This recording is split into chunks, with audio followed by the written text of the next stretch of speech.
हम पढ़ेंगे सन 1857 ईस्वी का स्वतंत्रता संग्राम। भारतीय इतिहास में 1857 ईस्वी का वर्ष बहुत महत्वपूर्ण स्थान रखता है। इस वर्ष ब्रिटिश राज के विरुद्ध सबसे बड़े सशस्त्र आंदोलन का प्रारंभ 10 मई 1857 के दिन मेरठ के सिपाहियों की बगावत से हुआ। सशस्त्र आंदोलन मतलब होता है शस्त्र सहित आंदोलन। 10 मई 1857 को मेरठ के सिपाहियों की बगावत से हुआ। दूसरे दिन वे सिपाही दिल्ली पहुंचे। दिल्ली के सिपाही भी उनसे मिलने गए। दिल्ली पर उनका कब्जा हो गया। जब सिपाही दिल्ली पहुंचे तो दिल्ली पर उन्होंने कब्जा कर लिया। 80 साल के वृद्ध बादशाह बहादुर शाह जफर को भारत का बादशाह घोषित करा गया। बहादुर शाह जफर, जिनकी उम्र 80 साल थी, उन्हें भारत का बादशाह घोषित कर लिया गया। ब्रिटिश शासन के खिलाफ लंबे समय से जो असंतोष था वह स्वतंत्रता संग्राम के रूप में भड़क गया। ब्रिटिश शासन के खिलाफ में जो असंतोष था वह स्वतंत्रता संग्राम के रूप में भड़क गया। सिपाहियों से शुरू हुआ आंदोलन किसने शुरू करा था? सिपाहियों ने। यह आंदोलन दावानल की तरह जल्दी ही देश के एक बड़े भाग में फैल गया। 1857 की घटना ब्रिटिश शासन के खिलाफ सबसे बड़ी घटना थी। 1857 की घटना ब्रिटिश शासन के खिलाफ सबसे बड़ी घटना थी। अनेक दृष्टियों से भारतीय इतिहास में यह एक अभूतपूर्व घटना थी। कई कारणों से यह जो घटना हुई थी वो भारतीय इतिहास में एक अलग ही घटना थी। इसमें ब्रिटिश शासन को उखाड़ फेंकने के उद्देश्य से, ब्रिटिश प्रशासन को उखाड़ फेंकने के उद्देश्य से देश के विभिन्न प्रदेशों के सैनिक और विभिन्न राज्यों के शासक व सरदार लड़ाई के लिए एकजुट हो गए। समाज के कई अन्य समुदाय, जमींदार, किसान, दस्तकार, विद्वान इस आंदोलन में शामिल हुए।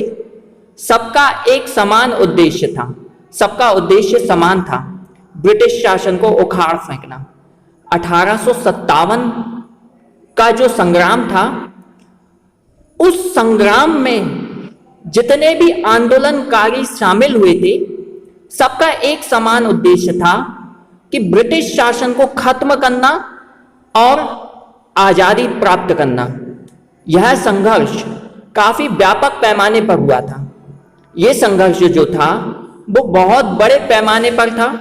इसे भारतीय स्वतंत्रता संघर्ष माना जाता है।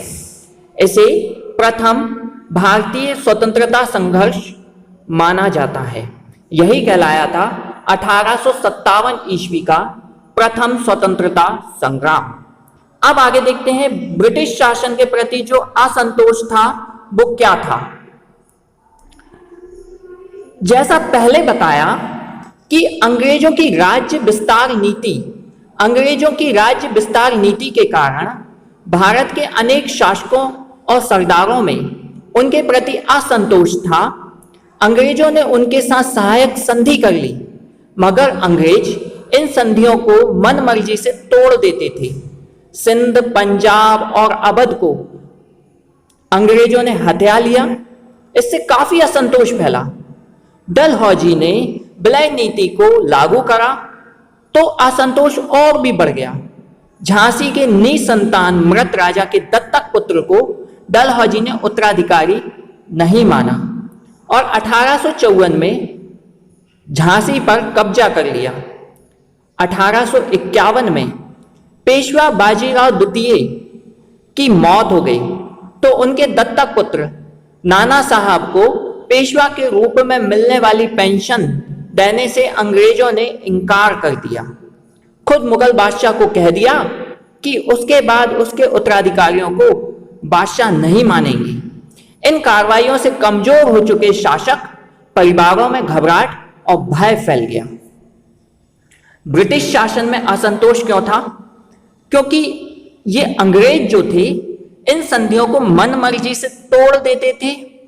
सिंध, पंजाब और अवध को अंग्रेजों ने हथिया लिया। इससे काफी असंतोष फैला। डलहौजी ने विलय नीति को कड़ाई से लागू करा तो असंतोष और भी बढ़ गया। झांसी के निसंतान मृत राजा के दत्तक पुत्र को डलहौजी ने उत्तराधिकार नहीं माना और 1854 में झांसी के राज्य पर कब्जा कर लिया। 1851 में क्या हुआ? बाजीराव द्वितीय की मौत हो गई और उनके दत्तक पुत्र नाना साहब को पेशवा के रूप में मिलने वाली पेंशन देने से अंग्रेजों ने मना कर दिया। खुद मुगल बादशाह को कह दिया कि उसके बाद उसके उत्तराधिकारियों को बादशाह नहीं माना जाएगा। इन कार्रवाइयों से कमजोर हो चुके शासक परिवारों में घबराहट और भय फैल गया। अंग्रेजों ने उन सरदारों और जमींदारों की शक्ति को नष्ट करने की नीति अपनाई जिनके इलाकों पर उन्होंने कब्जा कर लिया था। उनमें से कईयों की जमीन छीन ली गई। अंग्रेजों ने भू राजस्व की नई व्यवस्था को लागू करा तो भूस्वामियों के पुराने परिवारों के अधिकार भी खत्म कर दिए। भूस्वामी मतलब जमीन के स्वामी, जमीन के मालिक। किसी भी राज्य पर कब्जा करने के बाद उनकी प्रशासन व्यवस्था खत्म कर दी जाती थी। तब पुरानी प्रशासन व्यवस्था से जुड़े हुए व्यक्ति बेरोजगार हो जाते थे। जब एक व्यवस्था को खत्म करा जाता था तो पुरानी शासन व्यवस्था से जुड़े व्यक्ति बेरोजगार होते थे। जिन राज्यों पर कब्जा कर लिया गया था, जिन राज्यों पर कब्जा किया गया था, उनके न केवल शासक बल्कि सैनिक, कारीगर तथा कृषक जैसे हजारों अन्य लोग भी प्रभावित हो गए। किसानों और दस्तकारों की बर्बादी। अंग्रेजों द्वारा लागू की गई नई भूमि व्यवस्थाओं में किसानों की हालत बदतर हो गई। मतलब बदतर से मतलब होता है बहुत बेकार हो गई। पुराने जमींदारों को हटा दिया गया। किसानों की स्थिति में कोई सुधार नहीं हुआ। कई मामलों में राजस्व की मांग में वृद्धि हुई तो किसानों के कष्ट और बढ़ गए। जब इंग्लैंड में तैयार हुआ माल भारत में पहुंचा तो यहाँ के पुराने हस्तशिल्प बर्बाद हो गए। पीड़ित किसान और कारीगर ब्रिटिश शासन को उखाड़ फेंकने की लड़ाई में कूद गए। मतलब हर तरीके से ब्रिटिश शासन को अलग करना था। धर्म और जाति के नष्ट होने का भी डर था। अंग्रेजों की नीति और आचरण ने जनता में यह भय पैदा किया कि ब्रिटिश शासन उनके धर्म, रीति रिवाज, जाति को नष्ट करने पर तुला हुआ है। मतलब हर कीमत पर नष्ट करना चाहता है। जनता को लगा कि ब्रिटिश सरकार उन्हें ईसाई बना देगी। कुछ ईसाई धर्म प्रचारकों ने हिंदू और इस्लाम धर्म की जनता के पुराने रीति रिवाजों की खुलेआम निंदा करी, मतलब उनकी बुराइयां करी। ब्रिटिश सरकार ने सामाजिक सुधार के कुछ नए कदम भी उठाए। उनसे लोगों का भय और भी बढ़ा। अंग्रेजों ने अनेक मामलों में जाति नियमों की उपेक्षा करी। उदाहरण के लिए फौजों, जेलों और रेल यात्राओं के मामलों में। नई शिक्षा संस्थाओं को, जिनमें से अनेक की स्थापना ईसाई धर्म प्रचारकों ने करी, संदेह की नजर से देखा जाने लगा। क्योंकि ये सब बातें अंग्रेजों ने शुरू करी थी, इसलिए ये लोगों को अमान्य लगी। अनेक लोग अपने धर्म के नाम पर ब्रिटिश शासन के खिलाफ विद्रोह में शामिल हो गए। विद्रोह मतलब अंग्रेजी शासन को हटाने के लिए लड़ाई में शामिल हो गए। कई मौलवियों ने पहले अंग्रेजों के खिलाफ जिहाद मतलब कि धर्म युद्ध का नारा भी दिया। ब्रिटिश सरकार ने लोगों की धार्मिक भावनाओं की उपेक्षा करी। अंततः धर्म नष्ट हो जाने का भय आंदोलन भड़काने का तात्कालिक कारण बन गया। मतलब कि जो 1857 का जो आंदोलन था उसका तात्कालिक कारण यह था कि उनके धर्म को नष्ट हो जाने का भय बताया गया। भारतीय सैनिकों की भी कुछ शिकायतें थीं। भारतीय सैनिकों की क्या शिकायतें थीं? भारतीय सैनिकों की शिकायतें थीं कि ब्रिटिश सरकार की भारतीय फौजों में 8 में से 7 भारतीय सैनिक होते थे। देश के फैलते असंतोष का इन सैनिकों पर असर होना स्वाभाविक था। भारत के पुराने शासक परिवारों के साथ हुए अन्याय को भी उन्होंने अनुभव करा। आम जनता द्वारा भोगे जा रहे कष्टों से सैनिक भी सीधे प्रभावित हुए, क्योंकि वे भारतीय समाज के अभिन्न अंग थे। इसके अलावा भारतीय सिपाहियों की अपनी भी कुछ खास शिकायतें थी, जिनके कारण वे विद्रोह के अगुवा बने, मतलब अगुवाई करे, आगे आए। 7 भारतीय सैनिक थे। देश में फैला असंतोष इन सैनिकों पर असर होना स्वाभाविक बना। भारत के पुराने शासक परिवारों के साथ हुए अन्याय को भी उन्होंने अनुभव करा। आम जनता द्वारा भोगे जा रहे कष्ट भी सैनिकों को सीधे प्रभावित करते थे, क्योंकि वे भारतीय समाज के अभिन्न अंग थे। इसके अलावा भारतीय सिपाहियों की अपनी भी कुछ खास शिकायतें थीं, जिनके कारण वे विद्रोह के अगुवाई बने। अंग्रेजों की फौज भारतीय सैनिकों के लिए पदोन्नति के रास्ते बंद थे।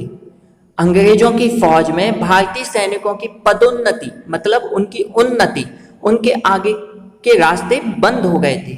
फौज में ऊंचे ओहदे मतलब जिनकी पोस्ट ऊंची है, अंग्रेज अफसरों के लिए ही सुरक्षित थे, भारतीयों के लिए कोई जगह नहीं। भारतीय और अंग्रेज सैनिकों के वेतनों में बहुत अंतर था। अंग्रेज भारतीय सिपाहियों को नफरत की नजर से देखते थे। अंग्रेज जो थे भारतीय सिपाहियों को नफरत की निगाह से देखते थे। लड़ाई में जाने पर भारतीय सैनिकों को अतिरिक्त भत्ता मिलता था। लड़ाई में यदि भारतीय सैनिक जाते थे तो उन्हें अतिरिक्त भत्ता मिलता था। लड़ाई खत्म होने पर उनके सहयोग से जीते गए इलाके पर अंग्रेजों का कब्जा होता था, जिसके बाद भारतीय सैनिकों का भत्ता बंद कर दिया जाता था। यानी लड़ाई खत्म हुई, उनके सहयोग से जीते गए इलाकों पर अंग्रेजों का कब्जा हो गया और उसके बाद भारतीय सैनिकों का जो भत्ता होता था उसे बंद कर दिया गया। इसी दौरान सैनिकों को एक नए प्रकार की राइफल दे दी गई। इनकी कारतूसों में गाय और सुअर की चर्बी लगी होती थी। राइफल में कारतूस भरने से पहले उस पर लगे कागज को दांतों से काटना पड़ता था। कारतूसों में गाय और सुअर की चर्बी लगी होती थी। राइफल में कारतूस भरने के पहले उस पर लगे कागजों को दांत से काटना पड़ता था। चर्बी वाले इन कारतूसों के इस्तेमाल से हिंदू और मुसलमान सैनिकों की धार्मिक भावनाएं आहत हुई, मतलब उनकी धार्मिक भावनाओं को ठेस पहुंची। यही बात स्वतंत्रता संग्राम का तात्कालिक कारण बन गया। सैनिकों ने कारतूस भरने से मना कर दिया तो मेरठ में 85 सैनिकों को जेल की लंबी सजा सुना दी गई। 10 मई 1857 को मेरठ के सैनिकों ने विद्रोह कर दिया। 2 महीने पहले बैरकपुर में मंगल पांडे ने कारतूसों का इस्तेमाल करने से मना कर दिया तो उसे मार दिया गया। यहीं से आंदोलन प्रारंभ हो गया। 10 मई 1857 को सैनिकों ने विद्रोह करा। मंगल पांडे ने ये जो कारतूस थे जिन पर गाय और सुअर की चर्बी का मांस लगा था, उस कागज को काटने से मना करा तो उसे मार दिया गया। और यहीं से क्या हुआ, जो स्वतंत्रता संग्राम का जो आंदोलन था वो प्रारंभ हो गया। आंदोलनकारी सेना ने दिल्ली पर कब्जा कर लिया। उसने बहादुर शाह जफर को भारत का बादशाह घोषित करा। उसके बाद क्रांति देश के अन्य भागों में फैल गई। जिस मुगल बादशाह की कोई साख नहीं होती थी, मतलब जिसकी कोई पहुंच नहीं होती थी, वह एकाएक उन सबके लिए एकता का प्रतीक बना जो विदेशी शासन को उखाड़ फेंकना चाहते थे। जिन क्षेत्रों में बड़े पैमाने पर आंदोलन नहीं हुए वहां अशांति फैल गई और अंग्रेज घबरा गए। असम, उड़ीसा, यूपी, एमपी, बिहार, सिंध, राजस्थान, महाराष्ट्र, हैदराबाद, पंजाब और बंगाल में आंदोलन प्रारंभ हो गए। इनमें से कुछ जगहों पर आंदोलन स्थानीय या फौजी बैरकों तक सीमित रहा और उसे आसानी से दबा दिया गया। कई जगहों पर अंग्रेजों ने खतरे को टालने के लिए भारतीय सिपाहियों से उनके हथियार छीन लिए। आगे देखें, दिल्ली, अवध, रोहेलखंड, बुंदेलखंड, इलाहाबाद के आसपास के इलाके, आगरा, मेरठ और पश्चिमी बिहार में आंदोलन बहुत भयंकर हो गया। इन इलाकों में लोगों ने भारी संख्या में क्रांति में भाग लिया और लड़ाइयां भी लड़ी, बहुत भयंकर लड़ाइयां लड़ी। बिहार में आंदोलन का नेतृत्व कुंवर सिंह ने करा। वहां आंदोलनकारियों ने बिहार के कई हिस्सों को स्वतंत्र कर दिया। लखनऊ और दिल्ली में आंदोलनकारियों की सहायता के लिए आई। दिल्ली में विद्रोही सेना का मुख्य सेनापति वक्त खां बन गया। आंदोलन में आंदोलनकारियों ने नाना साहब को पेशवा घोषित करा। अजीमुल्लाह ने उनका मुख्य सलाहकार बना। नाना साहब के सैनिकों का नेतृत्व तात्या टोपे कर रहा था। वह एक बहादुर और योग्य नेता था। झांसी में क्या हुआ, दिवंगत राजा की विधवा रानी लक्ष्मीबाई को शासक घोषित कर दिया गया। ये हमारे 1857 के संग्राम का वीडियो था। अगले वीडियो में इसके आगे का अध्ययन होगा। तब तक के लिए धन्यवाद।